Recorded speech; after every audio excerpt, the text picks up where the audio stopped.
Football জাদুঘর Lionel মেসির সঙ্গে দেখা হতে যাচ্ছে সাকিব আল হাসানের। ফুটবল জগতে রাজপুত্র লিওনেল মেসি আসছেন ভারতে। 2022 সালের কাতার বিশ্বকাপ জয়ী এই আর্জেন্টাইন কিংবদন্তি আগামী 13, 14 ও 15 ডিসেম্বর ভারতে কয়েকটি বিশেষ অনুষ্ঠানে অংশ নেবেন। আর সেখানেই আলোচনায় এসেছে বাংলাদেশ ক্রিকেটের সবচেয়ে বড় তারকা সাকিব আল হাসানের নাম।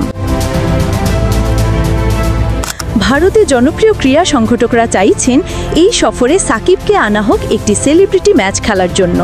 শুধু তাই নয়, ক্রিকেট ফুটবল দুই মহাতারকার একসঙ্গে সাক্ষাৎ করিয়ে দেওয়ার পরিকল্পনাও করছেন আয়োজকরা।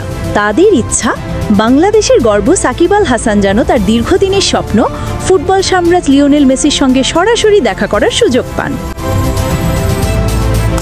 মেসির উপস্থিতিতে ভারতের ক্রীড়াঙ্গনে যে উৎসবের আমেজ ছড়িয়ে পড়বে তা নিয়ে ইতিমধ্যে উত্তেজনা শুরু হয়ে গেছে। যদি সবকিছু পরিকল্পনা মতো হয়, তবে ভারতীয় মাটিতে দেখা মিলবে এক অনন্য দৃশ্যের। এক মঞ্চে একসঙ্গে থাকবেন ক্রিকেট মাঠের অধিনায়ক সাকিব আল হাসান আর ফুটবল ইতিহাসের সর্বকালের সেরা খেলোয়াড় লিওনেল মেসি।